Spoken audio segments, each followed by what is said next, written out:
Enter transaction date and month without leading zero.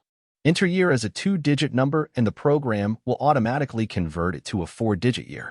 Do not enter the year as 4 digits since the dashboard will not work. Enter initial starting amount in cell C7.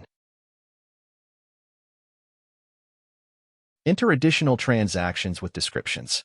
Transactions that are expenses should have a minus sign before the transaction amount. Deposit transaction can be entered with just the amount. Current balance will be displayed on top.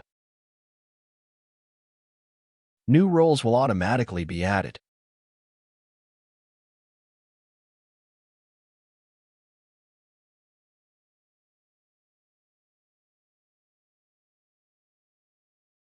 Refresh dashboard by selecting one of the charts then following the video instructions. Dashboard will only work when there are transaction entries for multiple months.